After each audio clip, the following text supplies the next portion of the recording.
The meeting is now streaming whenever you're ready to begin the meeting, Mayor. Great, thank you. I will wait one more minute for 6:30 and then I will start.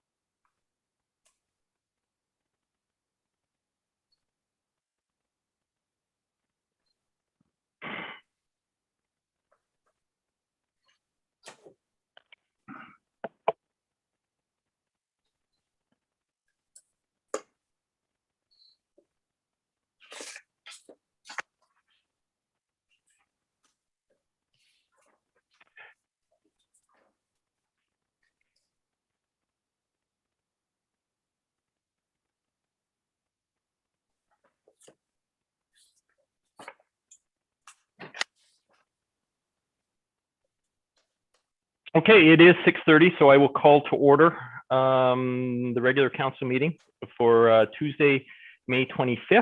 Welcome back, everybody, from a long weekend. I would like to acknowledge that we are meeting on the shared traditional lands of the Coast Salish people. And I am looking for the approval of the agenda, which will be the near-term, long-term, and regular council meeting. But I see hands up, so I will go to Councillor Jansen.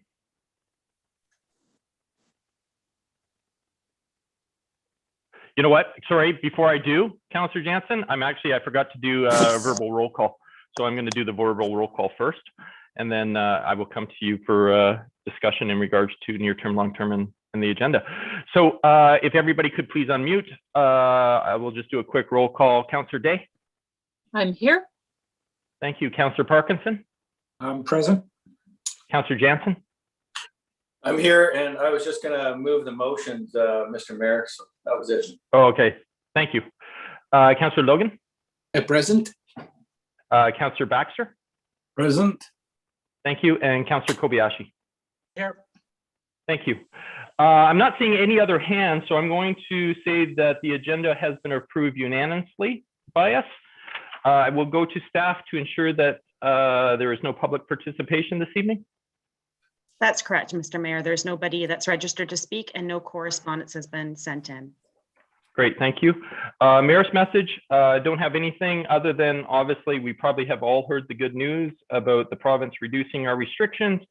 And from a personal standpoint, I certainly hope that after the summer is over, that as a council, we could actually start meeting in person again. I look forward to that opportunity.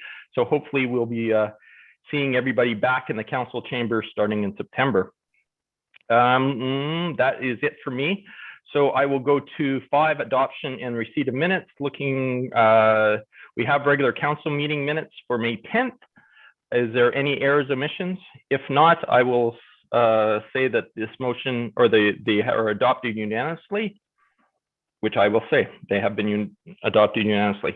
Moving on to new business, 6.1. This is tools to encourage non-residential development. This is a recommendation from the May 3rd Committee of the Whole meeting. May I get a mover and seconder on the motion, and then I can look for any discussion. Moved by Councillor Baxter, seconded by Councillor Logan. Is there any discussion? Councillor Kobayashi and Day. Thank you very much, Your Worship. I was wondering if we could separate the motion.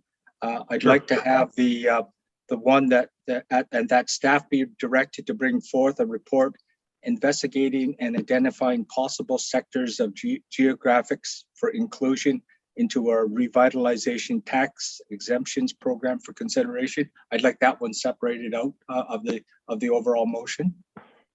So yeah, I certainly can do that.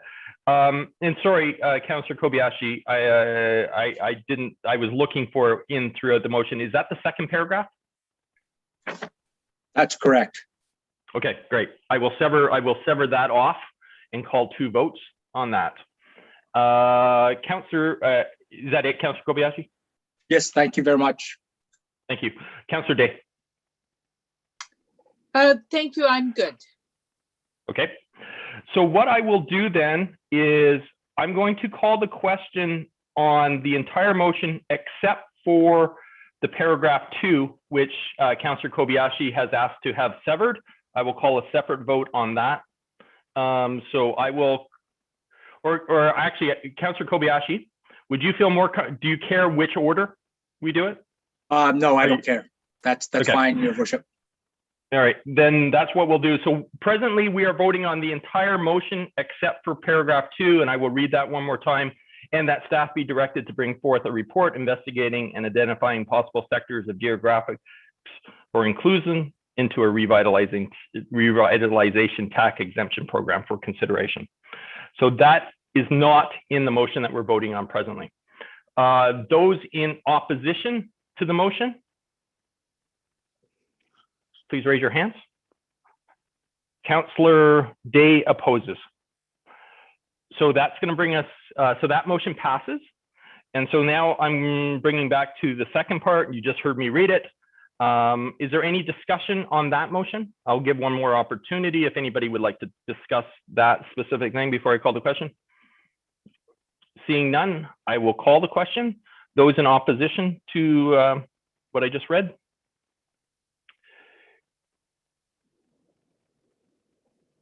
I'm just giving people time.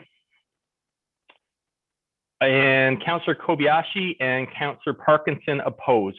So the motion still passes. Thank you. So now moving on to 6.2, this is the on-street parking management system review. This is a recommendation from the May 3rd Committee of the Whole. May I get a mover and seconder to the motion, and then I can look for discussion.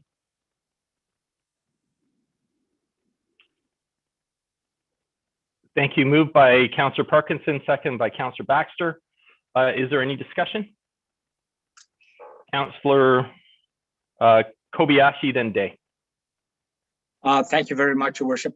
Your Worship, it may be just good just to review that recommendation again, because if you click on it electronically, it takes you to nowhere right now. So, you know, for the public, I think it'd be a great idea to just reiterate what that recommendation was. Thank you.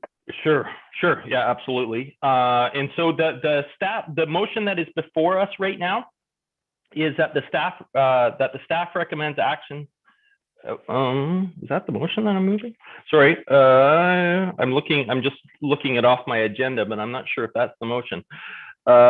Staff, can I just confirm, please, is the motion in my agenda the correct one, that the staff recommends actions outlined in the report titled On-Street Parking Management System Review dated May 2nd be advanced? Is that the motion I should be looking at? That's correct, Mayor. Okay, so that is the motion that is we are voting on presently. Staff, can somebody comment on please on Councillor Kobayashi's comment that the link is a dead link, and that should we be postponing this so that the public can have access to this link, or can somebody comment on that, please? Thank you, Mr. Mayor. That link is actually to take you to the Committee of the Whole package where the report is, not the recommendation, the report. Is that link working though? It sounds through Councillor Kobayashi, it didn't sound like that link was working.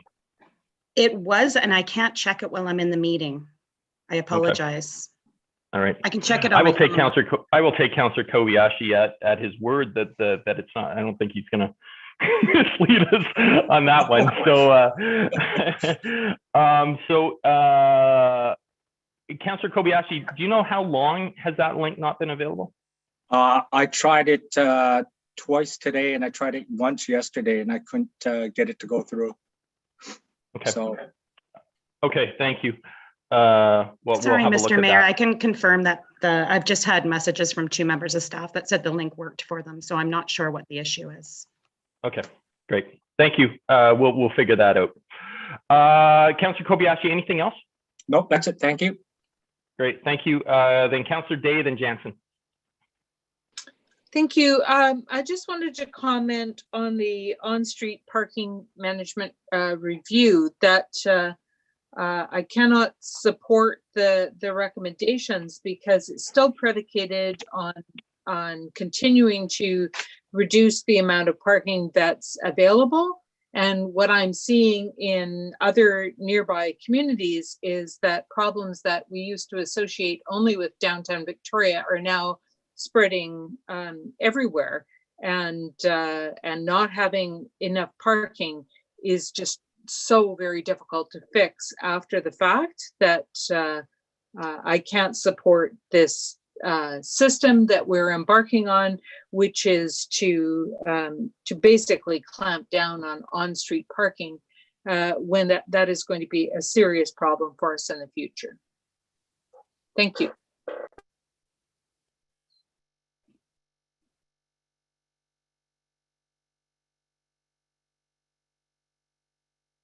I think you were muted, Mr. Mayor. Were you calling for me? Thank you. Yeah, I did. I was like, why are you not? Come on, man, speak. That was my bad. So it was Councillor Jansen and Parkinson. So I too have some concerns about this. I do want to know exactly what it is we're voting on, and it's not readily at hand here.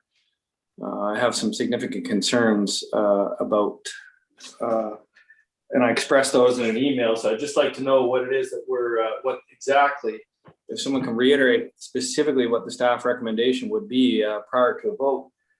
Otherwise, quite frankly, I'm going to ask that this be tabled.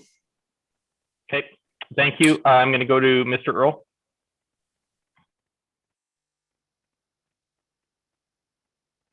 Thank you, Your Worship.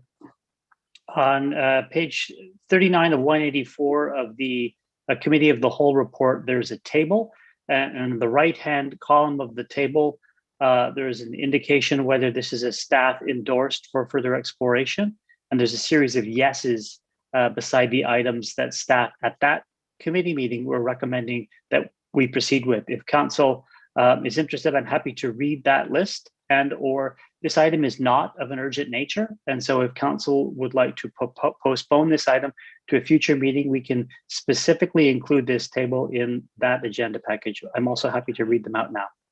Yeah, thank you. I think if you could just read them out for me, at least, just to try and remind myself of our discussions, that would be great. Go ahead, Mr. Earl. The first one, adopt a residential parking permit council policy. The second, use consistent signage. The third, establish a process for the establishment of new residential parking permit areas. The fourth, establish a spatial inventory of parking violations. The fifth, invest in parking enforcement technology. The sixth, conduct periodic enforcement for educational purposes. The seventh, amend parking time limit in traffic and highways bylaw. The eighth, conduct on-street parking surveys in urban centers. The ninth, establish time-limited parking in the city's urban centers. And the 10th, establish commercial and passenger loading restrictions in intended growth areas. The recommendation that these all be further explored. Thank you. So go ahead, Councillor Jensen. So we're just voting to advance the research and inquiry into those items is my understanding, Mr. Earl? That's correct, through Your Worship. Because I have some concerns about several of those that I would love to at least parse out in a little more detail. Okay, thank you, Mr. Mayor. Thank you. Before I move forward, I am feeling like perhaps we should move this to the next agenda. Just since Councillor Kobayashi has already mentioned that the link was definitely dead for him, and I would assume for other people. I do appreciate that it's working presently, and just so that the public would have the complete opportunity to read that. And since Mr. Earl has mentioned that it's not of essence to the time, that would be a recommendation that I would suggest to council, but I do still see hands up, so we'll keep going. Councillor Day, then Parkinson, and Baxter. So just, Oh, I'm sorry. Sorry, Councillor Day. I apologize. You have spoken once, so I will come back to you. I promise. I'm not sure how you got to the top of the list, but I will. I'll do Councillor Parkinson, then Councillor Baxter, and then I will come back to you. Councillor Parkinson. Thank you, Your Worship. Actually, I started with my hand up to suggest that we needed to know exactly what we're voting on here, as Councillor Kobayashi asked. I'm fine with moving this forward. If there are residents insanely interested in it, they'll have a chance to certainly pop up as all this stuff moves forward. I think as Councillor Day started by saying, we're seeing more parking problems creeping towards our municipality if they're not here yet. So I'm all for being prepared. So, table it if you want, but I'm happy to vote on it, and I would vote in favor. Thank you, Your Worship. Thank you. Councillor Baxter, then Day. I'm okay with advancing it at this meeting as well, but if we are going to table it, I just wanted to suggest we might want to think about tabling it to a committee meeting rather than a council meeting, simply because I get the idea there's going to be a lot of discussion. Thanks. Thanks. Councillor Day. thank you. I just wanted to add that every time we are adding services to Colwood, we are increasing the burden on our taxpayers.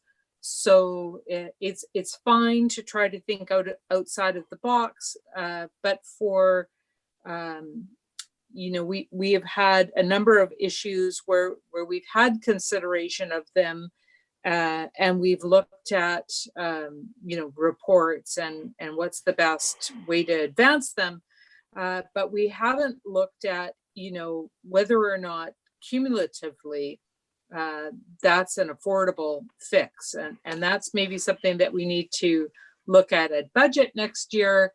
But in the meantime, every time we ask for a report, we're spending more money, or not actual money, but staff time to go through these things. So I think it's important that we get a sense of the magnitude of the impact of any new service before we ask for the reports.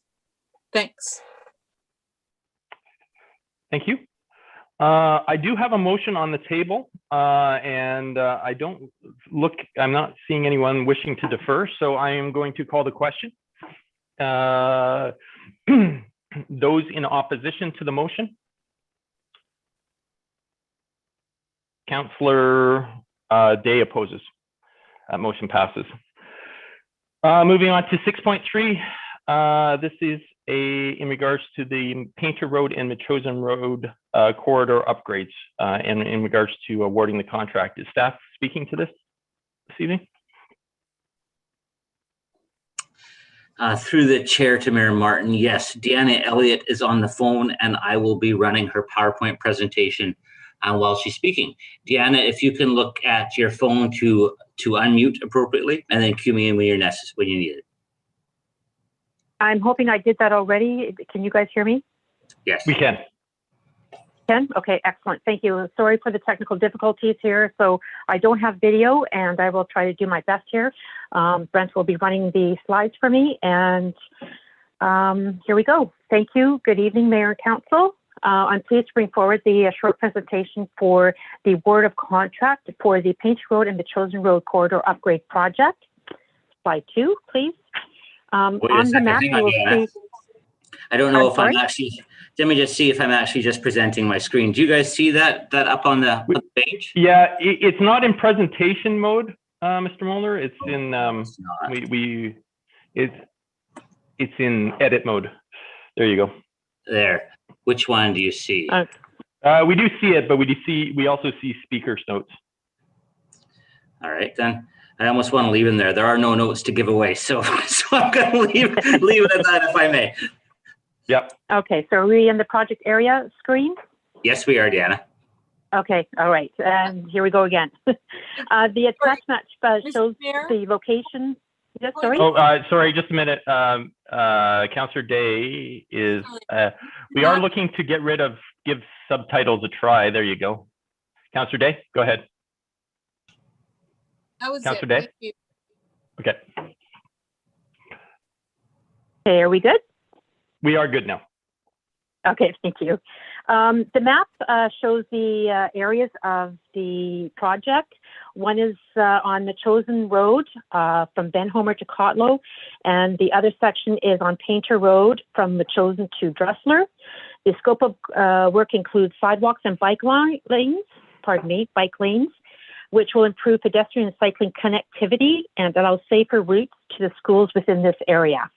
Next slide, please. The city received 2 bids. One was from Sparker Construction and one was from Don Mann Excavating. The lowest bid was reviewed by McElhaney and found to be compliant and within budget. The intention of this project is to ensure the majority of the work, if not all of it, is completed in front of the school prior to the 2021-22 school year commencing. The remainder of the works that are less constrained by time shall be concluded within hopefully the same time, if not within a few weeks following. Next slide. The recommendation is as shown to award the contract to the lowest bidder of Spark Construction. This is the end of my presentation, and I thank you. Trevor, Brent, and myself will be happy to answer any questions that you may have. Great, thank you. Could we come back to the main screen, Mr. Milner? I would love to. Are you there? Am I still? No, I'm still sharing. No, you're still sharing. There we go. There we go. All right, I'm going to look for the motion first, and then I'll have discussion. So I'm going to clear hands because I don't know the 2 people that had their hands up, 3 people. So if you're comfortable with moving the motion, please raise your hand now. And that will be Councillor Jansen and Baxter. I'm going to clear hands one more time. Please put up your hand for discussion now. Councillor Jansen, you were the Councillor Kobayashi, then Baxter. Councillor Kobayashi. Thank you very much, Your Worship. Just through the chair to Brent, just out of curiosity, a $2 million difference in the bids. That's market difference. Is there reasons why? Is one even more compliant, or that just such a big number that it just had me scratching my head, wondering if the winning bid. I know you said they're compliant, but you sometimes wonder because of that difference. If you could answer the question, Brent, as best you can. Through the mayor to Councillor Kobayashi. Yeah, I have to be direct with that answer. Anytime we see a discrepancy of bid pricing of such magnitude, we do pick through it. We actually ask the consultant to pick through it equally with us. It just came down to potentially who wanted it, who had available space, and who wished for the contract in the island. There's no good reason other than the fact that one was more aggressive than the other, and we're pleased to be the recipient of that. I was going to say take advantage, but no, we're pleased to be the recipient of that. We're quite excited to be working with Sparker on this project. They've done good work in the past, and we look forward to working with them. And the benefit, I think that it would have been slightly over budget otherwise. Thanks, Brent. Mr. Earl, did you want to additionally comment? Thank you, Your Worship. Just for clarity, page 25 of 210 of the agenda, we see Sparker Construction for a total of just $2,013,781, and Don Mann Excavating $2,214,234. So a total differential in the 2 bids of $200,000, not the $2 million that was referenced. Just for clarity. Thank you. Councillor Baxter. Yeah, I am a little bit concerned about the timelines for this. I think there's a reference in the consultant's notes to possible difficulty of sufficient capacity with the contractor. And I know that the finishing the work around the school is fairly critical. And I wonder, are there any penalties if the work is not finished in time? Through the mayor to to Councillor Baxter, there are no penalties. One of the biggest focuses of the contract and the time schedule was to get in and out before school. After that, we've become far looser on the timeline because we just wish that the main access routes to be dealt with. We do think that it'll bleed out a little bit in terms of time after that, but are going to do everything that we can to enable them to work in multiple areas at the same time, as well as dealing with that as our focus intent. Hopefully that answers your question. Okay. Did you explore the idea of penalties? Generally in contract law, where there's a penalty, there has to be a bonus. Our award value and the valuation that we've tabled with council for the budget cycle may not have allowed room for a bonus. So no, we did not consider it. Okay, thank you. Thank you.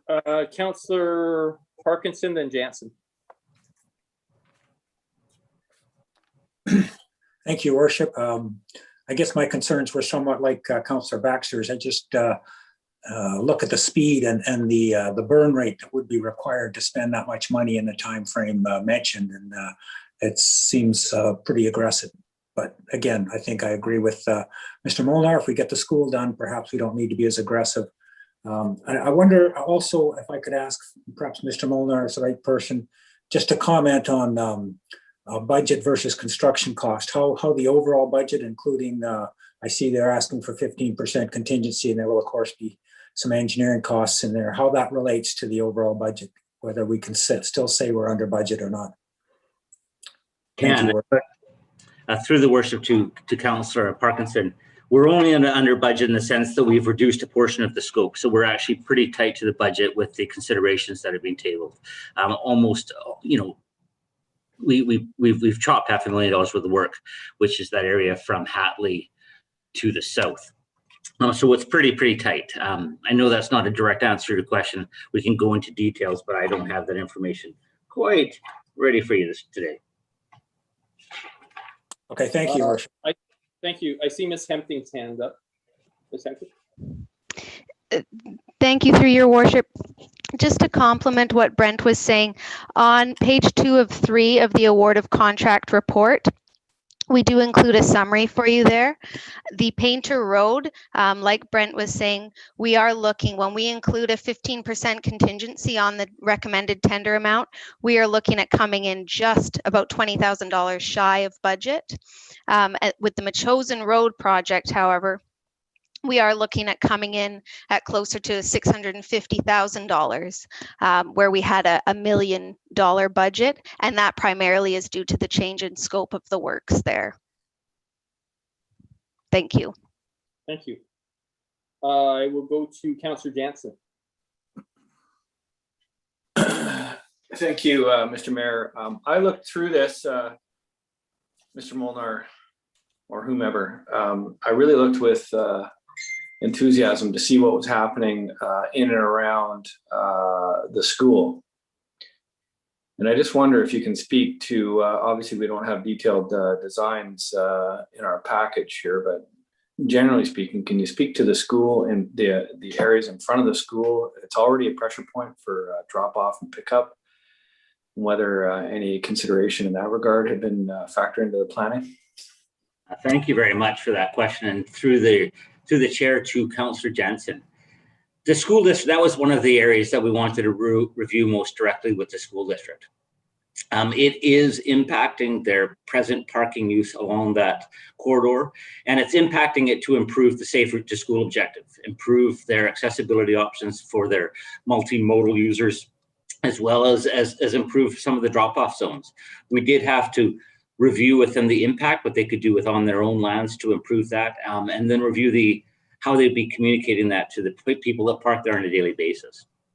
We were very pleased in working with the school district on how they reviewed that safe route to school objective, how they agreed to the changes, how they felt that it was improving the accessibility options to the school, and know that there's going to be some changes on site. So while there is an impact to their front door on Painter Road, they're all an impact for accessibility options, those that the school district is aware of, comfortable of, and has worked actively on the design as part with the city of. I'm more than appreciative of the school district and their involvement in so far. Hope you guys like it when we're done. Thank you, Brent, and it's good to hear that we're fully involved.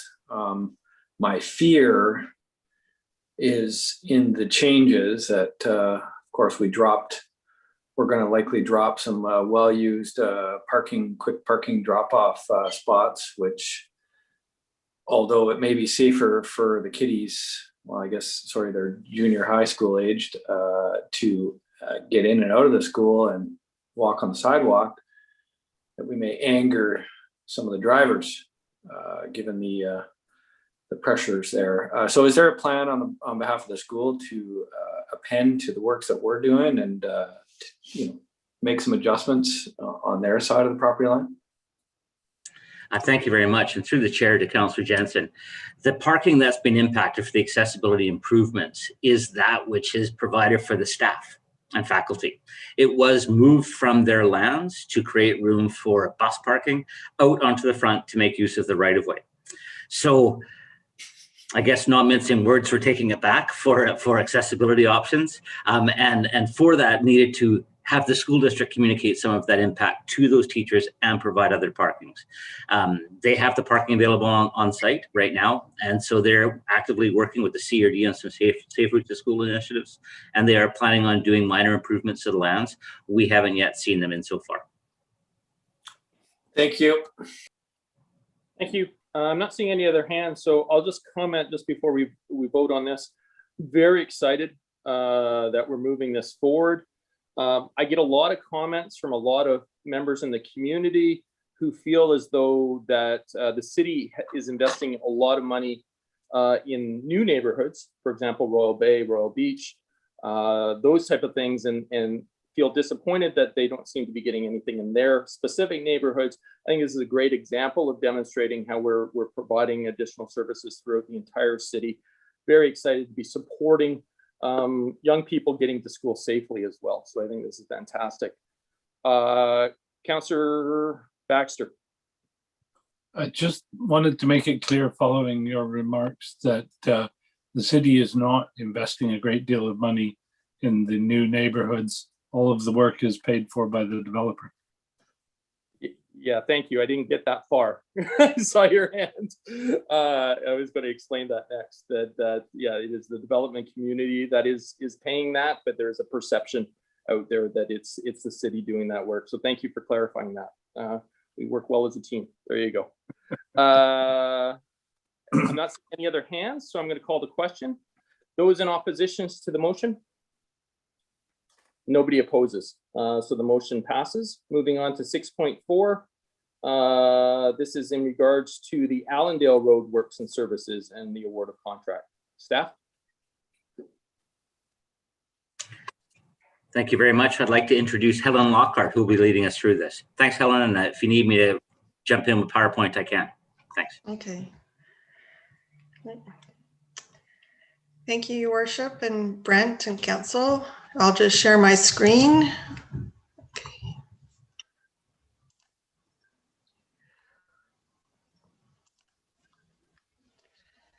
So this report is on the Allendale Works and Services Project Award of Contract. Sorry, Ms. Lockhart, the screen is not displaying on our end yet. Oops. Let's see.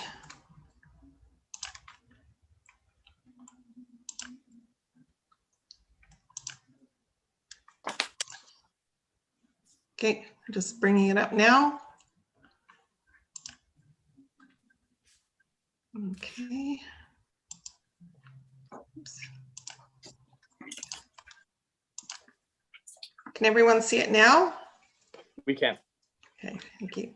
So this shows the project area, which is a section of Veterans Memorial Parkway south from Souk Road, Allendale Road, and Wildcat Trail. The works include municipal and utility servicing to the lots, sidewalks, bike lanes, landscaping, streetlights, and traffic control signals at Veterans Memorial Parkway and Allendale Road. This slide shows the cost sharing areas with the developer. So the developer is responsible for installing the traffic control signals at Veterans Memorial Parkway and Allendale Road, as well as frontage improvements in front of their lot here at the corner of Allendale and Wildcat Trail.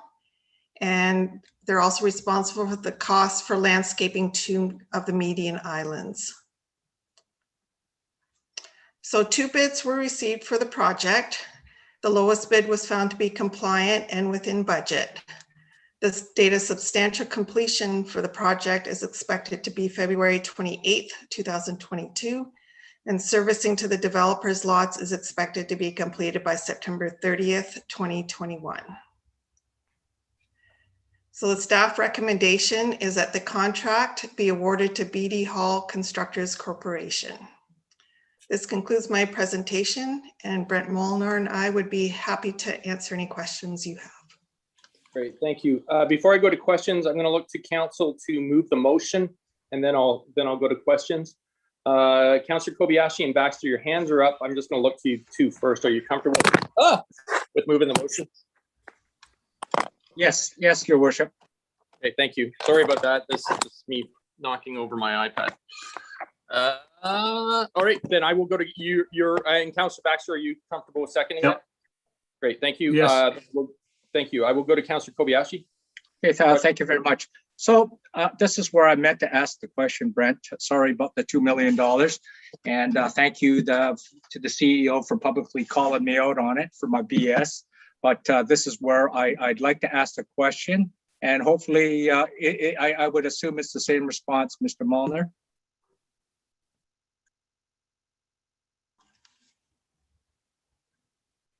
Sorry, I just need to get my mouse back and forth. On this project, we actually had six companies show up to the pre-design tender. We were super excited about the level of interest. However, we heard at that meeting, when we were all saying, hope you're all going to give a bid for this project, they replied back that, yep, everyone's super busy this year. Ended up with 2, you're bang on. My reply is very much the same. So just a little bit more information about who showed up to the tender. It was really good to see and appreciate the interest we're generating out there, just times of busy times. And so I have a feeling more aggressive than the other is all. Thank you very much. Thank you. Councillor Baxter. I'd just like to say that Councillor Kobayashi being out by 2 million was a poor effort. I at one time was out by $1 trillion. I'm called out by both the mayor and Councillor Parkinson. Yeah, my question is around whether we have a deadline to complete the works for the servicing of the Omicron lots. I mean, or is the city under a deadline to finish that? Through the chair to Councillor Baxter, yes, we are. That was one of the reasons why Ms. Lockhart in her presentation identified that the servicing portion of the works is coming first and will be concluded by the end of September and ready for October. That's intended to coincide with the schedule. Sorry? So that September 30th, is that well in advance of the deadline we're under, he says, hopefully? No, it's tight. It's within 30 days of the deadline that's being shared by Omicron.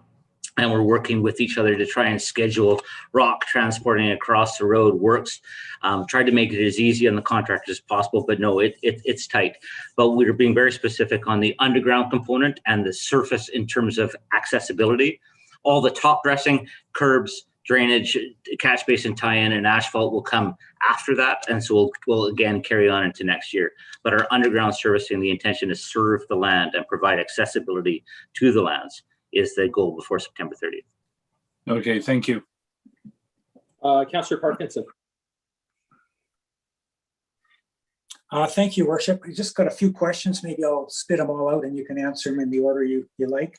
I noticed there's talk of an additional drain line from Haida Drive through the site to the, I guess that's the west. I'm just wondering what the status of that is and who's paying for that. I'm wondering if you have had a meeting since tender closed with the low bidder and any thoughts from that.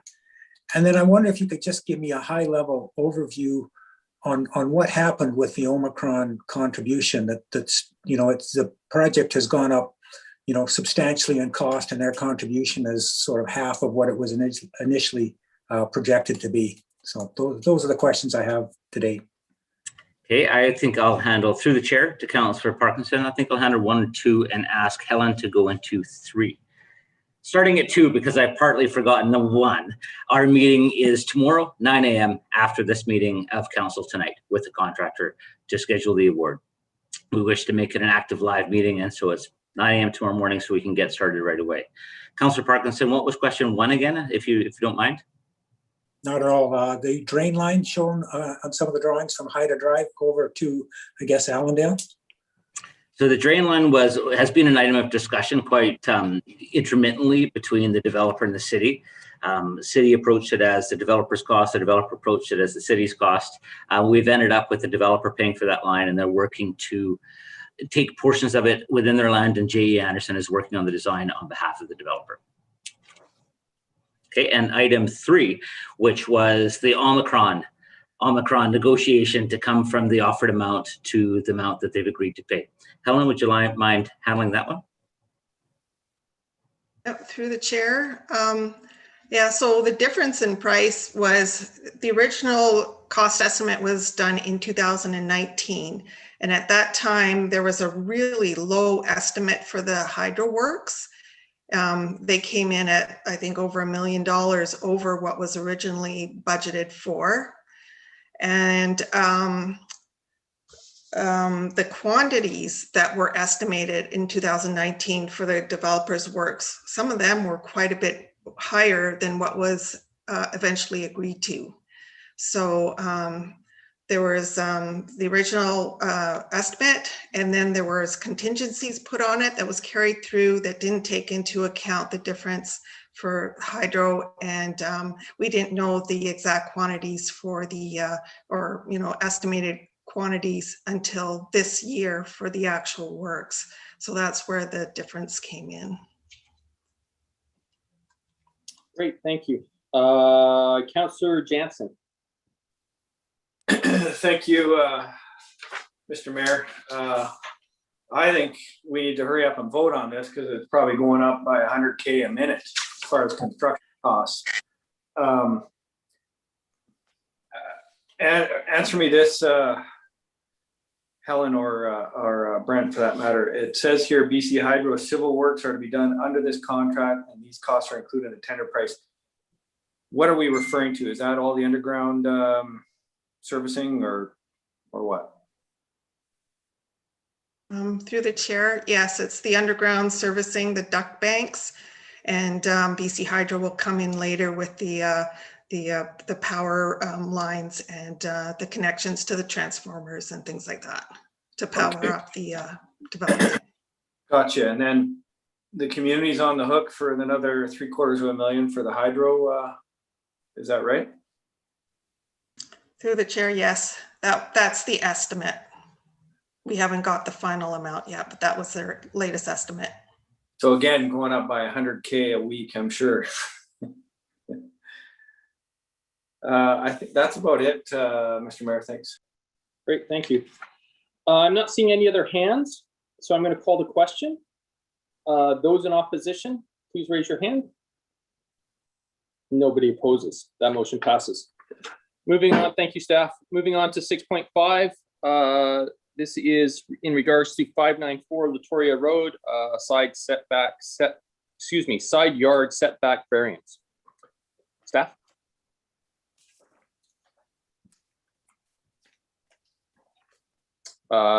Sorry, Mr. Molnar, I don't know if you're speaking, but you're muted. No, I've got too many screens going. My apologies. I'll be doing this presentation. I was very pleased that Carrie is off, having a little bit of an extended weekend. She's been working super hard. So I'm going to share my screen. I watched how Helen did that more professionally than I did last time. So we'll see if I've learned anything. But just in case I don't get there, I have got no hidden notes as well. So I'm just going to get to the screen. 594 Latoria. And then we will go transition. No. Okay. I think you can see it. And I can't get it. No, we can't. We're actually looking at your file folders. Oh, it's a good one then. Just give me a second. I'm going to stop share. Now we lost you completely. That's okay. My apologies about that. I'm going to just move my mouse around, get to share screen, see if I can pick it again. Share. Okay. Yep. White screen. Yeah. I think if you hit, yeah, there you go. Yeah. For everyone else, it's going to be so easy to do this thing. Slideshow from beginning. Okay. I think you've got it. So this is an item that has been at committee before, and we're bringing it back for council consideration because there's been a lot of active work on this file. This project does sit in the corner of the intersection of Latoria and Veterans Memorial Parkway. Where committee looked at it before, we were looking at a side yard setback consideration to the east of 5 meters.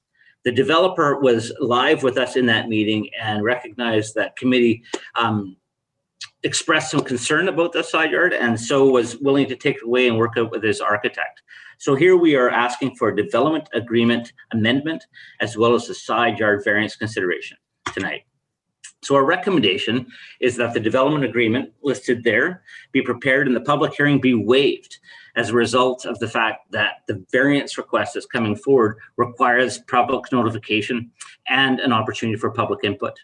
And we also ask that the approval of DBP 21-002 for 594 Latoria Road be considered following the required legislative notification, which would have the effect of varying the City of Colwood Land Use Bylaw 151, Section 1025-61, yard requirements side on the east from 20 to 15. So that's where council heard me say just a moment ago that when committee first looked at this, it was a 5 meter setback. The developers increased that by adding 10 meters, amending his building, and now it's a 15 meter setback, but it's still not the 20, and so a variance consideration would still be necessary. So the context of the land is right in the corner of Latoria and Veterans Memorial Parkway. The development agreement that's presently written on the lands includes a portion of the city right-of-way, which we've had a lot of discussions about. That's forming part of the roundabout projects that's associated with those intersection improvement. And as such, it's no longer being, excuse me, unable for the developer to occupy and therefore needs a development agreement amendment. The proposal as updated is in regards to the rezoning application 21-001 and DVP 21-002, which is to vary the City of Colwood Land Use Bylaw Section 1025-61 of the CD20 zone to reduce the east side yard setback from 20 to 15, and to amend the development agreement to remove the site plan and public amenity area that I just mentioned, which was supposed to be at the corner of Latoria and Veterans Memorial Parkway, and amend the requirements for building efficiency, green roofs, and gray water recycling. That we are asking council to not consider or require a public hearing due to the fact that the variance request does provide an opportunity with notification to the public for those members that are affected by the variance to have an input on the building and the building siting. And our objective is to enable a new site plan on the subject property, which is respective of both the environmental impacts for the roundabout projects at VMP and Latoria. So I'm pleased to start showing you some of the work that's been gone into it. The roundabout is at the southeast edge of the diagram. Latoria Road is on the right side of the diagram, Veterans Memorial Parkway on the left. Just to roughly orientate members of council with a north-south, this slide is rotated 90 degrees counterclockwise. North-south is the approximate alignment of Veterans Memorial Parkway, give or take 10 degrees. So the project here is a combined effect. We've again worked with the project to enable a 15-meter statutory right away off the front, which caused a building siting reconsideration. But the building itself looks very much like it did actually when council considered it, just slightly squished and slightly raised. But the habitat is what the intention of this picture is intending to show to council. 1.1 acre of enhanced habitat and green space is what we're looking to combine with the efforts of the works that are associated with this land, the 594 lands, as well as the roundabout projects. This is an active design project that's being worked on by Paul DeGrief with landscape architecture firm, as well as Susan Blundell from WSP, the city's engaged consultant, Patrick Lucy from Aquatex, WSP Consulting Engineers, the developer of both sides, 594 and Olympic View Lands. When we start going to details of that environmental enhancement area, this picture is just intended to demonstrate to council the sort of activity that's being transposed onto the land. So we've looked for a 15-meter setback to increase the SPIA and CRACE habitable area.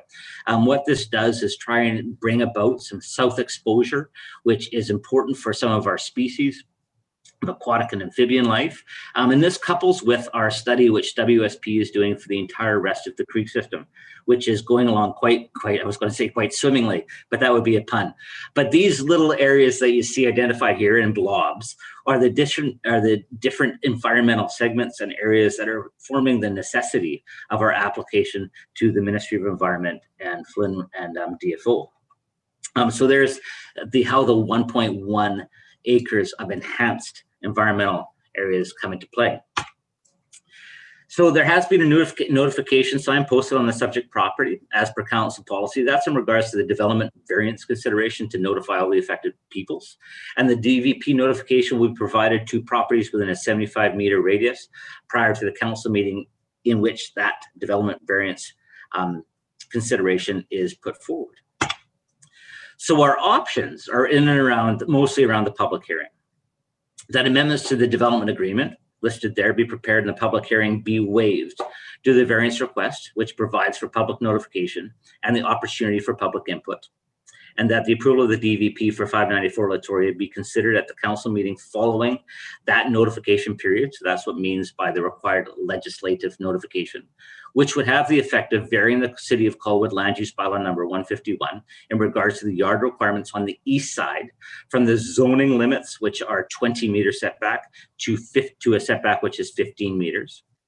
That the amendments to the development agreement CA be prepared and that the public hearing be scheduled is an option, and that the DVP for Latoria Road be considered at a council meeting following that public hearing, which would also have the effect of varying that same setback requirements from 20 to 15 along that east side.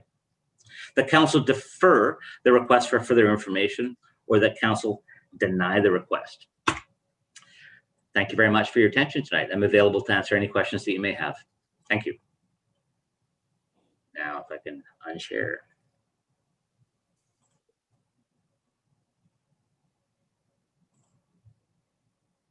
Okay, I think I'm back to you. Thank you. I have Councillor Jansen, then Day, then Parkinson, then Kobayashi. Thank you, Mr. Mayor. Brent, talk to me about the public hearing. Is there an existing development permit for that property already? No.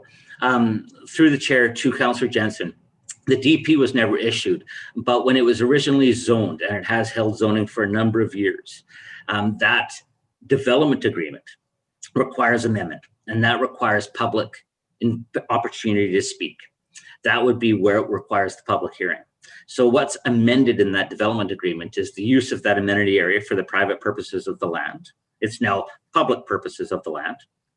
There's also the green yard, the green roof aspect, because that sort of building code effect will likely take effect in the building code in the short time of the new year, and the city's made statements about its step code analysis and consideration for application.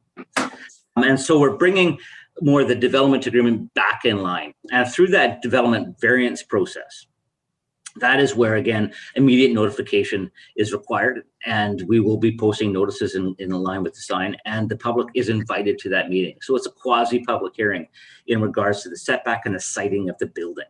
The building built form, as in the context of the development agreement, has the phrase substantially comply. And because I've requested 15-meter statutory right away from the developer for front end, that was deemed enough of a change to bring it back and need to amend that development agreement. Hence, we believe that we can do it all through the notification of the variance, because that has the greatest effect on the neighboring properties. There's nobody neighboring to the north that this would have effect on, and believe that it's for the best project of the roundabout in the best format. And hence, that's why that's offered for council tonight. Okay, so the development agreement, does that predate our current official community plan? Like, I don't remember discussing this property. I mean, how many years does this go back? 12.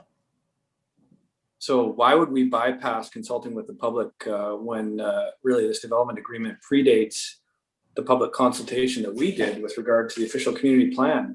I think we've taken a view with some other developments that they had to come in and reapply for new development permits because of the age and the changes in the official community plan. Can you speak to some of that? Absolutely. Thank you very much for the question, and through the chair. This property could apply for development permit under the existing zone and proceed with no further involvement of any member of the public or any member that's in this room tonight.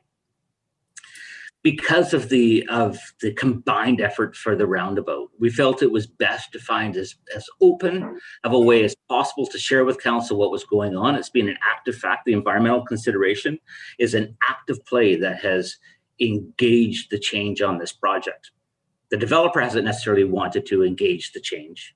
Staff have wanted to engage the change. And it is consistent with it's actually less units that was originally considered by the zone.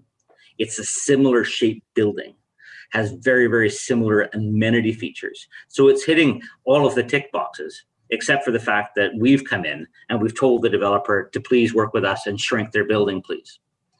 So we're very, very positive on the activity that the developers undertaken in so far. I'm very, very pleased. That's why we're asking council to consider this option. But it is always an option of council to carry on, in which case the roundabout project would also be delayed, as well as that consideration coming forward. And I would suggest that council may wish to consider that the project hasn't substantially changed, not enough to amend the considerations that so far for density, traffic, and enablement that has been granted in so far.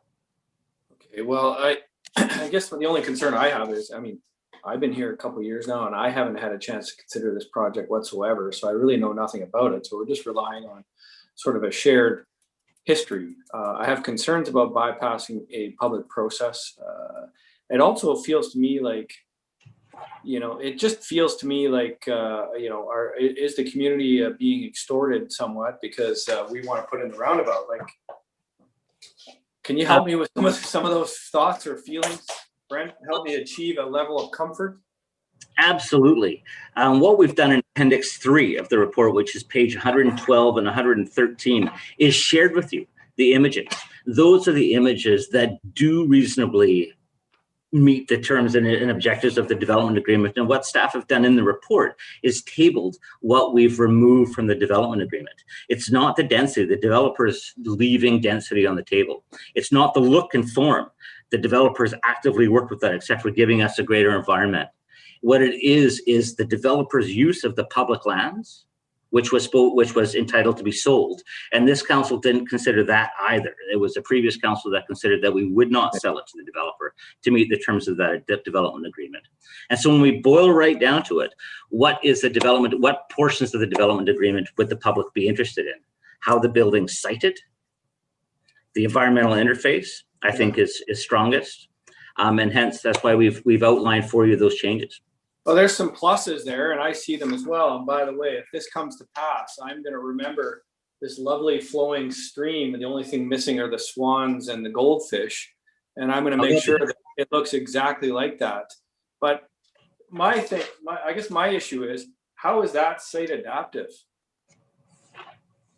It's a big square building in the midst of a mature forest, and and there's probably no answer to that, Brent, so I won't expect one. But these are some of my concerns, bridging that gap from the old community plan to this community plan. Sorry, I've taken enough time, Mr. Mayor. I'll hand it off to my peers. Actually, I can answer that if I may, through the chair. A site adaptive is a factor. Everyone has a different view of site adaptive. And about a year and a half ago, I actually was working with one of our planners to bring about a session with council that was, what does site adaptive planning mean to you? If you look through our official community plan, it's largely built upon drainage. Where does the water go? How does the hydrology work on the land?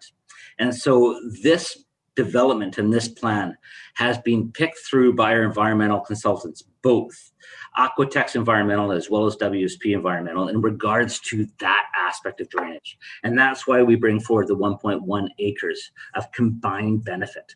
Yeah, the roundabout project gets part of it as well. But how frankly, council can choose not to fund the roundabout project either. It make the Olympic View very happy. And it would, but we wouldn't bring this forward if we didn't think it was a good project on its own merit, that appropriately handled site adaptive, appropriately handled the environmental consideration, and appropriately dealt with the stormwater as supported by the environmental consultants and the civil engineering firm of WSP. Thank you. Thank you. Councillor Day. Thank you. So my question is regarding the picture that you just showed us. It's on page 119 of our agenda package. And it shows the green space and the building. And then adjacent to it is, I assume that is the next lot that is being shown for future development. I'm finding it difficult because we said that our setbacks were going to be 15 meters, but that drawing looks to me like the parking lot is considered not a problem for the setback. Our zoning setbacks do not include parking and driveway. They include only the built form that's consistent for our zoning bylaw. However, I could speak to the land uses beside it, because thank you for tabling that.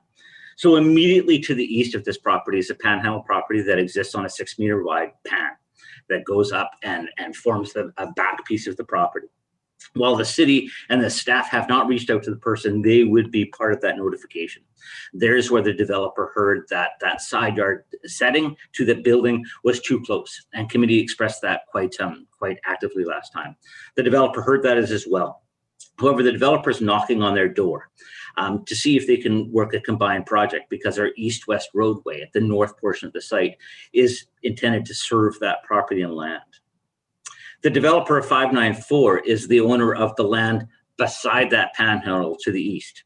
And while we have no development applications, you see him thinking about it at the bottom of that picture on page 119, where he's trying to reduce 3 driveways down into 1.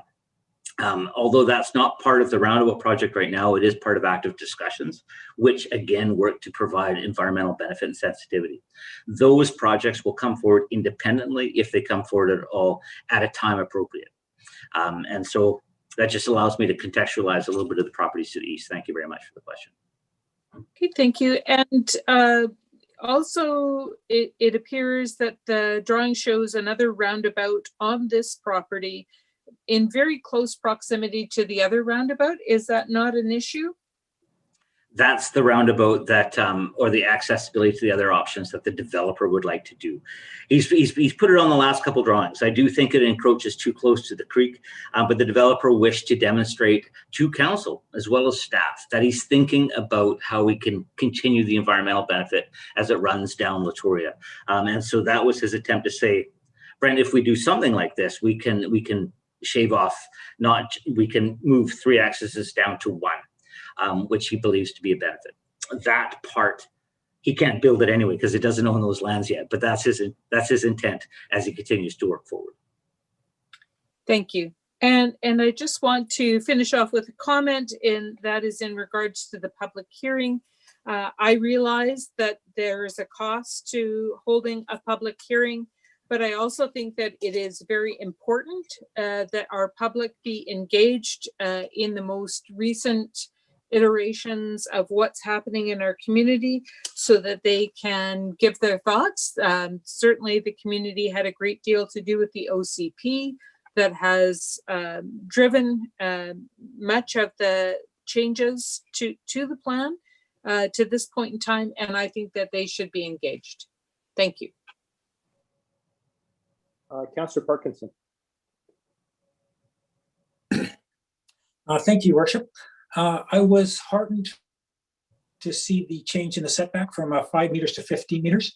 I recognize it was once 20, 15, 20, but close enough for me. So I can support that.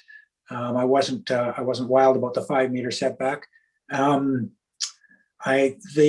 concept that the developer is showing, and while Mr. Molnar informs us that it's speculative at this point of the mini roundabout to access 3 lots and reduce some driveways off Latoria, again, I can support that. I think that's kudos to him for that. I note though that there's also talk of removing public amenity, removing building efficiencies, removing green roofs, removing green water recycling. I'm not sure I'm upset about those. Those tend to be sort of mostly expensive and perhaps with not the same value as one would like. And again, I'm also, I think I'm okay with just having a variance request rather than another public hearing. I could do all that, but what would really cement my support for where we're going here tonight would be if somebody could confirm to me that if we do this, that removes obstacles to the roundabout project that I understand are out there, and that we could see the roundabout at Latoria and Veterans proceeding expeditiously. Or is this just one of the steps? Are we going to have a bunch of other steps in the way, or if we move this forward, does that clear the way for the big roundabout project? Boy, do I appreciate that question. So WSP asked the Olympic View developer and the city just last week if we were prepared to go to tender.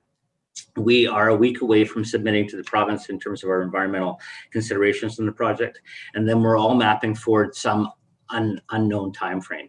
I've got my fingers crossed for 4 weeks. Other people have mentioned once it gets to the federal lands or federal hands, it may take multiple months. This is a step closer in terms of success. This developer, the Olympic View developer, and the city will be meeting on Monday next week to work out our funding obligations in regards to the developer's portion, the Olympic View developer's portions, the city's portion, the environmental aspect. And so we keep edging our way closer. And I think that we're at 7 out of 10 now. And I'm very pleased to say that. I wish I could say that we're at 9 out of 10 though. That will be after Monday next week when I pull the funding together. Well, I guess to be honest, that's good to hear. I would hope that we could get to 10 out of 10 before this came back for variance request, because the last thing we want to do is just keep sort of bending over and finding out that we're not removing obstacles, we're just shuffling them around. So that's kind of where I'm coming from on this one. Thank you, Your Worship. Thank you. Councillor Kobayashi. Thank you very much, Your Worship. A lot of my questions were actually buried in some of the comments of Councillor Parkinson's. I guess that was my question, is the long tent in the pole getting this approved? Because I happen to live almost beside that roundabout there, and made great progress, and all of a sudden it's basically stopped dead. And so I guess my questions are, I have 2 specific questions, I guess.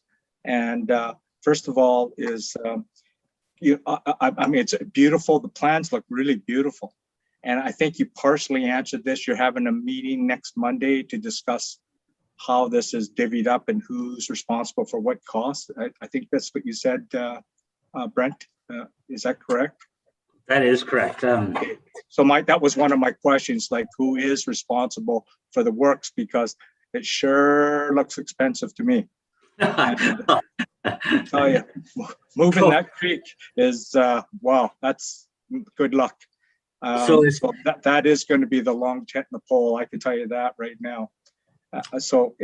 I guess so you've answered that question. So I guess the last question is, in the end, who's actually responsible for all the environmental impact assessment reports? Who's taking charge of that? Like, it seems like it's all piecemeal right now. Like, I understand OV has done one, and I guess these guys have to do one, and who's responsible for what? It just seems like it's headless right now. And is there one developer that's taken ownership of all this, or is it the city, or who's actually doing that, Brent? Okay, so the environmental approvals are the responsibility of the cities. So the working with the consultants to find the approvals necessary to meet with the Ministry of Environment and federal lands are the obligation of the city. We've got two different contracts moving, one with WSP to research the entire creek system all the way down to the ocean. That is not part of this project. So WSP is engaged by the partner in the project. So it is Olympic View, through an agreement with the city, is obligation to tender this project, to provide it and to get it out to the market. Not the cities. It's Olympic View's responsibility to do that. The city is a funder, Olympic View is a funder, and through our agreement, we've got co-sharing funding agreements, which go into proportionate share. And then Olympic View will go out and tender the project. Even for 594 then? Is that what you're just saying to me right now? They will tender the project for the roundabout, the physicality of the roundabout, the works and services associated with the roundabout, and the environmental component as it forms part of the roundabout. But at the very, very north side of the roundabout, there is two bits of activity that is the developer's responsibility of 594. Their responsibility to achieve that within 2 years of the roundabout project being granted approval. And that is exactly what the developers, 594 developer and Olympic View developer and the city will be discussing next week is your allocation, our allocation, get out to tender and make the applications to the province.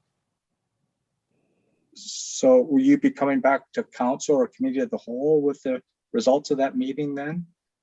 So it's not the city's obligation to provide the tender or award the tender. That is through our agreement with Olympic View that was entered into in 2019.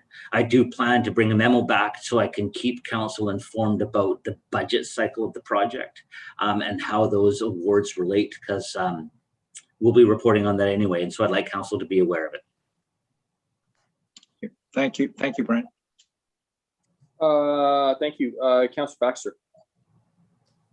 Yeah, I just wanted to say to anybody who's concerned that the building involved in this is going to be built on the site of a mature forest. That I've walked that site a few times, and although there are a few trees there, most of it is open space amongst the trees with a bit of brush and a wet area at the south end. Thank you. Great, thank you. So council, I'm going to ask council to please go to page 122 of your report. You can see that there's option A, B, C, or D. I'm going to ask to look for a motion. Councillor Jansen. Thank you, Mr. Mayor. I am going to go for B, which is with the public hearing. Okay, thank you. Do I have a seconder to that? Councillor Day has seconded that. I'm clear hands. Is there any other discussion? Councillor Parkinson. Councillor Parkinson. Again, as I mentioned previously, there's nothing we can do about the zoning on the property. The zoning already exists. It pre-existed this council. So while some may not like the zoning, it's there and it exists. Things about the forest coming down are regrettable, but you know, we can't undo what's been done by previous councils, or at least not easily. So I just don't think that the public hearing is going to accomplish any more than just having the development variance hearing. We'll have the same notification to neighbors, the same opportunity for input. I would hope that that variance comes when we do have the 10 out of 10 conditions done. But I think that a public hearing followed by a variance hearing is overkill. So I'll vote against this. And if it fails, I'll be moving option A. Great, thank you. Thank you, Bishop. Thank you. I will be mirroring Councillor Parkinson's thoughts. Any other discussion? Seeing none, I will call the question. Those in opposition? Oh, excuse me, hold on. I saw Councillor Day's hand up. My apologies, Councillor Day. Thank you. Yeah, I just wanted to speak to the impact of the public hearing. So when this was approved by a previous council, it was 11 stories. Now we're talking about 8 stories. So the presumption that it is not possible to change is incorrect. So I think that we should be hearing from our public as to what works for them. They were very much involved in our official community plan. We're not a one and done council. Hopefully we are all listening to our public and trying to encourage them to be involved.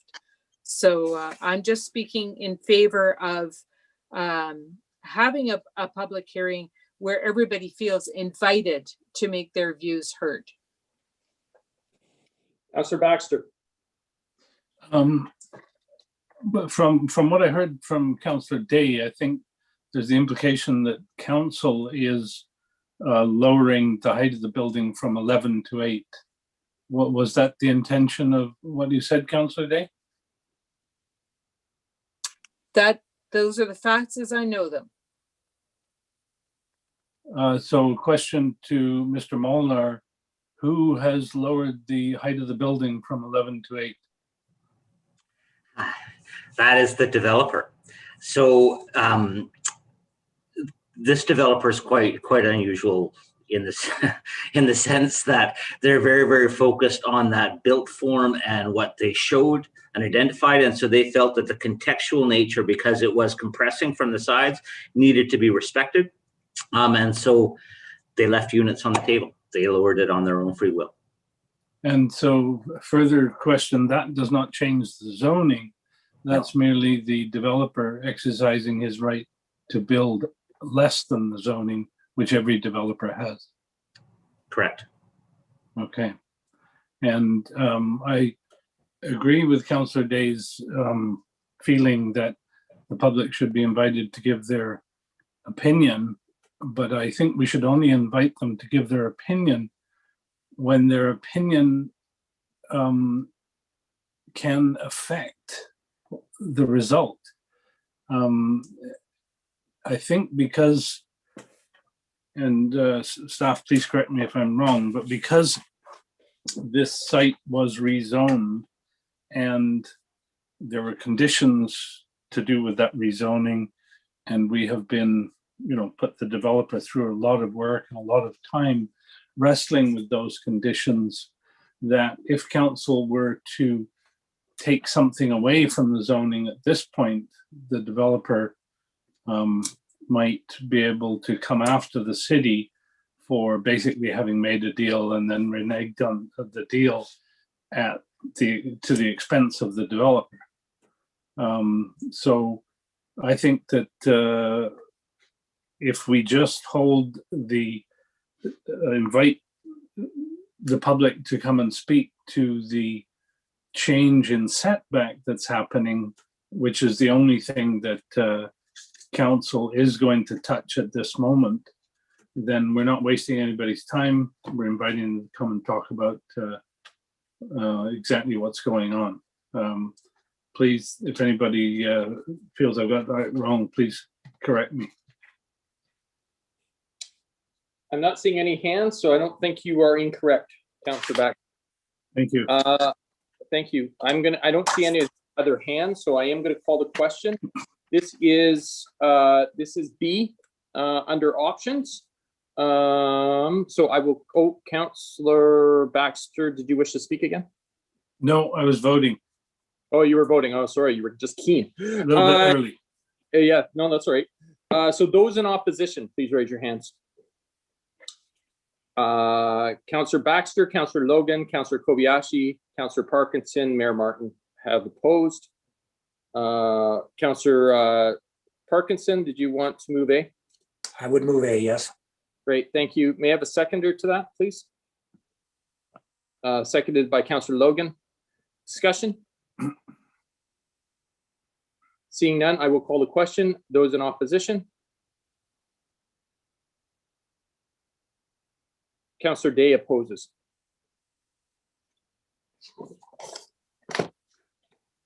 Moving on to 6.6. This is in regards to local government comment on non-medical cannabis license for 310 Goldstream Avenue. Staff? Ms. Collington, I don't know if you are there, so I will have you, are you speaking to it? I can offer a brief overview, and I have the recommendation here, so I'll share my screen so that you can see the recommendation in front of you. There we go. So as you are aware, Rise Cannabis is undergoing a rezoning process with the city, and they're requesting a text amendment to permit a cannabis retail store at 310 Goldstream Avenue. They've received third reading, which happened in October, and per the city's cannabis retail policy, the application is held at third reading until provincial approval or approval in principle occurs. So concurrent with their rezoning application, Rise Cannabis is working their way through the provincial licensing process. One of the provincial requirements includes confirmation that the applicant is fit and proper. On May 12th, the Liquor and Cannabis Regulation Branch confirmed they had completed the assessment of eligibility and suitability requirements and are considered fit and proper. A copy of that LCRB letter is Appendix 1. Another provincial requirement that must be met is related to receiving a positive recommendation from the local government of the area in which the application is located. Hence, what is in front of you tonight. And so the recommendation in front of you states that we are looking to confirm the location, that we are looking to confirm that we are at third reading, and that views of neighboring property owners have been considered and a public hearing has occurred. And so that is essentially a summary of the recommendation that is in front of you tonight. I'm available for questions, and the applicant, Graham Haynes of Rise Cannabis, is also available if anything comes up for a question. Great, thank you. Councillor Jansen, are you moving the motion? I'll move that motion, and I don't have any questions. Okay, great, thank you. Councillor Day, are you seconding it? Yes, I am. Great, thank you. Councillor Day, do you wish to speak to it? Nope. I'm good, thanks. Great, thank you. I'm just clearing hands then. I don't see any other hands. I will call the question then. Those in opposition, please raise your hands. Nobody opposes.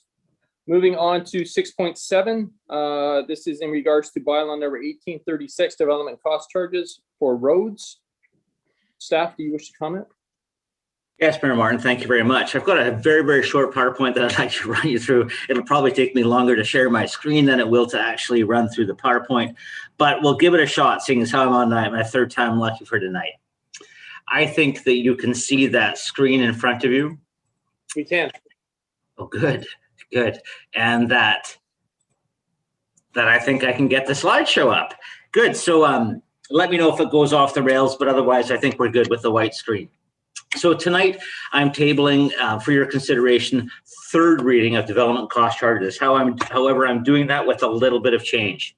So first reading was considered on March 22nd of 2021. Second reading on same night. Council's aware of the amount of community and stakeholder input that we've received. So tonight I'm looking for council consideration of third reading. And the PowerPoint is going to walk you through the changes that have come about. Through the COVID initiatives and recent legislative changes, we do have the ability to amend the bylaws considered by council, provided that we're open and fair with it, and that consideration is tabled appropriately. So tonight I'm going to walk you through some of the changes that we've come forward. First off, we have been receiving feedback for months that construction industry inflation is growing at an exponential rate. We hear little bits, wood product, plastic polymers, cost of labor, the supply of labor, as it translates into the industry. And attached to your report for your consideration, the appendix, is a letter from Gablecraft Homes in regards to the sort of impact that they have seen on their process of development. And I look at them as holding a fair market share because they can actually contain and employ a static group of people for years on end.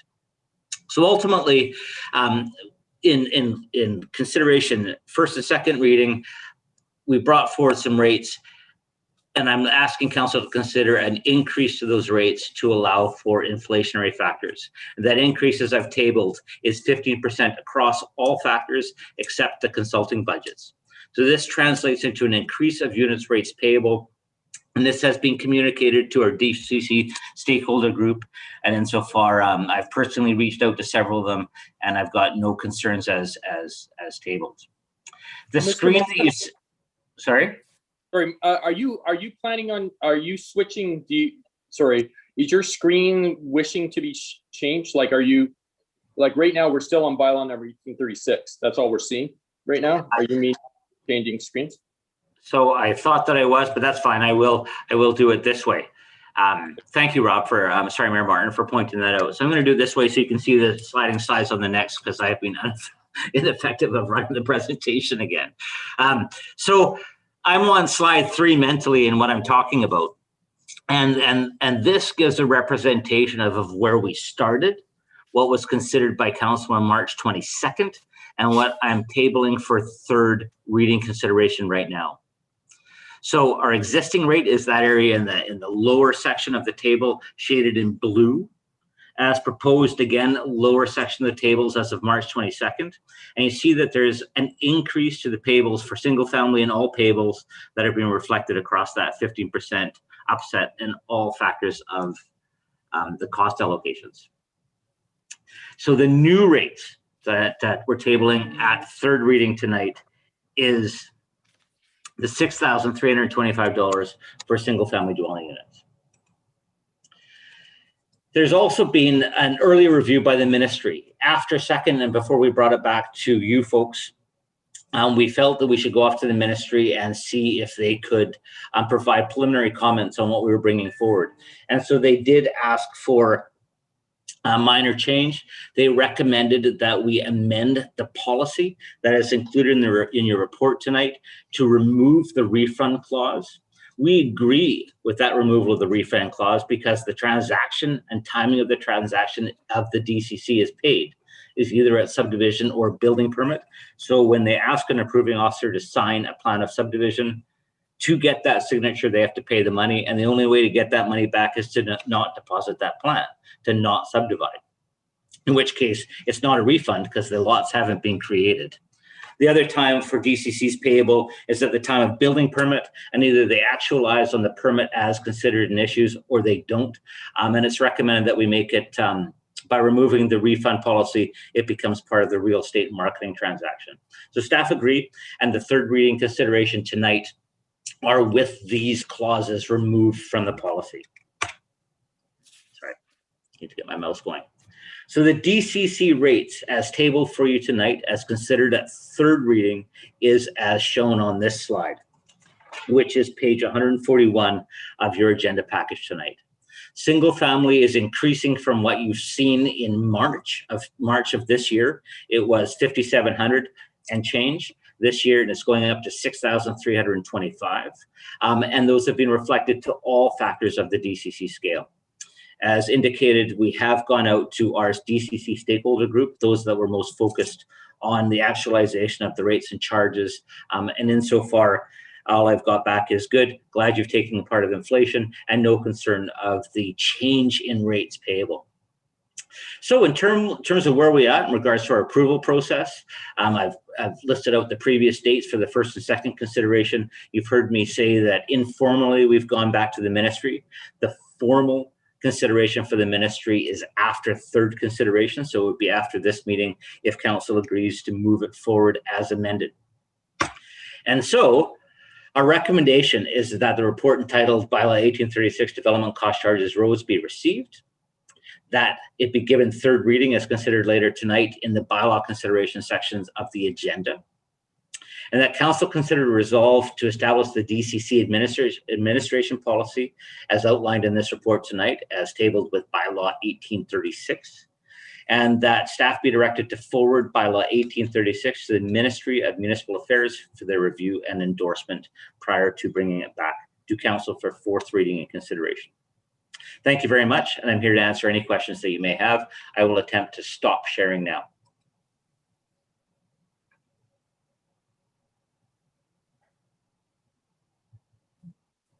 I think we're back with you guys. Sorry, I had to unmute. My apologies. I'm going to look for a mover and seconder, and then we'll go into discussion. Councillor Day, are you comfortable moving the motion, or did you just wish to discuss? Yeah, no, I'm moving the motion, the recommendation in the report. Excellent. Thank you. Councillor Kobayashi, are you comfortable with seconding? Yeah. Okay, great. Councillor Day, did you wish to comment? No, I think it's self-explanatory. I read the report. Well done. Thank you very much for the input and for checking with the province in advance. I think that's all to the good. Great, thank you. Councillor Kobayashi, did you wish to discuss? Thank you very much, Your Worship. Through the chair to Brent, it's this is really an unfortunate situation, of course, because in the end, it's that home buyer that pays for all this in the end, right? Even all the inflation on the building of construction, the DCCs, it's going to be downloaded eventually to the consumer. So this is a tough market. I really feel sorry for first-time home buyers, that's for sure. It just seems like we talk about affordable housing, but it just seems like we just do, a lot of our decisions not really based on something that's our fault, but it just seems a shame that everything's escalating so much right now that I'd certainly hate to be in the home buying market, that's for sure. So it's just more of a comment. Thanks for the good work on this, Brent. Thank you. Councillor Parkinson, then Baxter.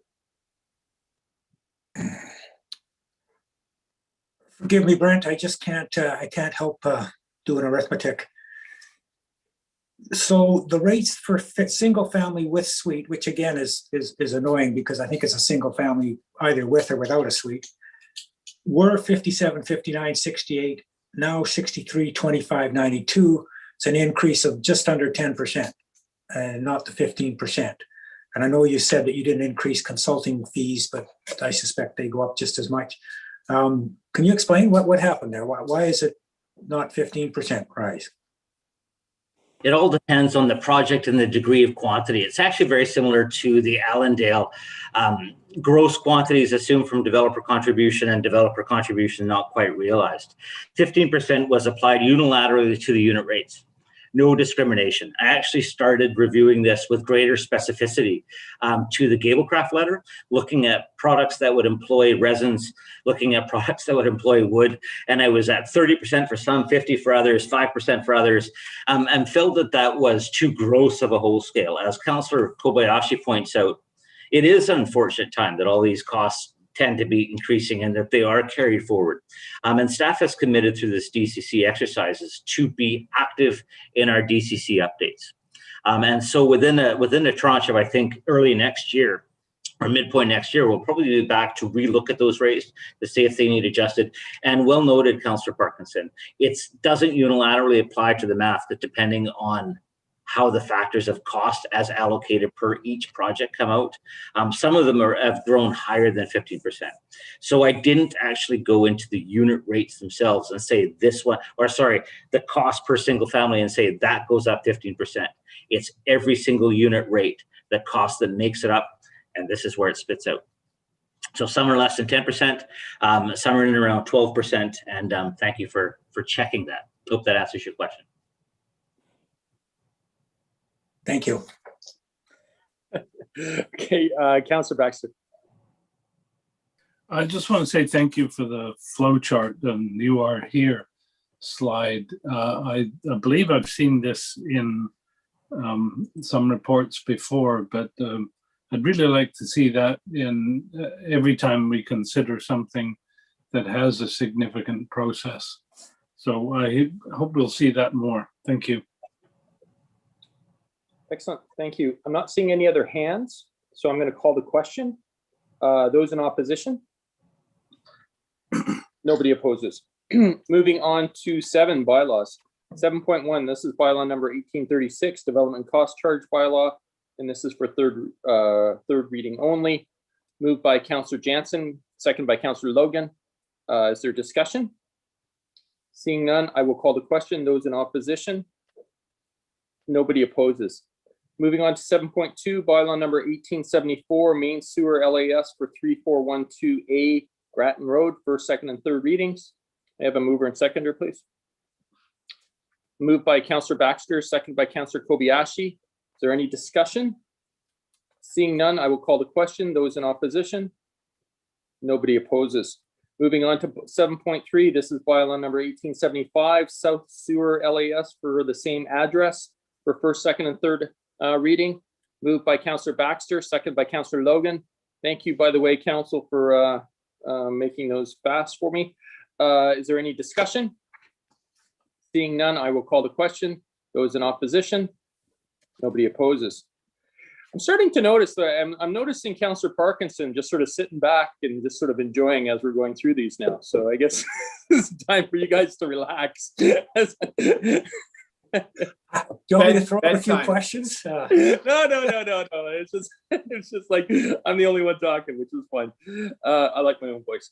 7.4, bylaw number 1876, main sewer LAS enlargement, 521 Halsor Drive for first, second, and third reading. Moved by Councillor Logan, second by Councillor Baxter. Is there any discussion? Seeing none, I will call the question. Those in opposition? Nobody opposes. Moving on to 7.5, bylaw number 1877, main sewer LAS enlargement for the same address for first, second, and third reading. Moved by Councillor Kobayashi, seconded by Councillor Baxter. Is there discussion? Seeing none, I will call the question. Those in opposition? Nobody opposes. Moving on to 7.6, bylaw number 1878, main sewer LAS enlargement for 507 Halsor Drive for first, second, and third reading. Moved by Councillor Logan, second by Councillor Jansen. Is there discussion? Seeing none, I will call the question. Those in opposition? Nobody opposes. Moving on to 7.7, bylaw number 1879, main sewer LAS enlargement for 3351 St. Troy Place for first, second, and third reading. Councillor Baxter is the mover.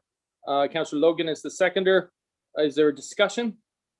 Seeing none, I will call the question. Those in opposition, please raise your hands. Nobody opposes.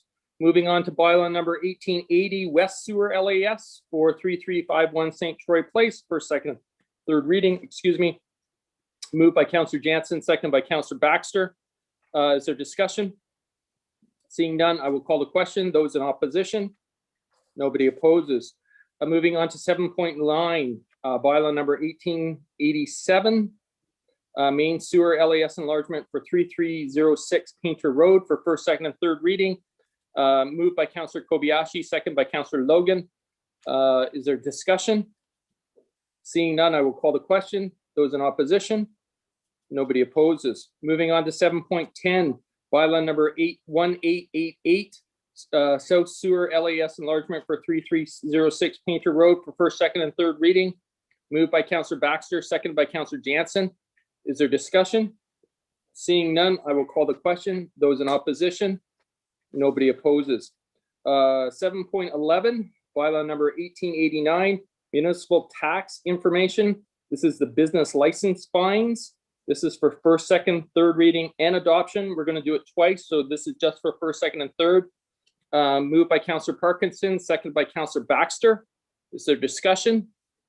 Seeing none, I'll call the question. Those opposed? Nobody opposes. Same bylaw for adoption this time. May I have a mover and seconder, please? Moved by Councillor Jansen, seconded by Councillor Logan.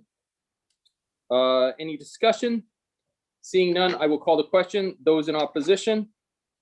Nobody opposes. Looking for a motion to adjourn. Ooh, who got in there? There's a four-way race, ladies and gentlemen, but Councillor Logan still is the horse to beat. So we will we'll see how that goes next time.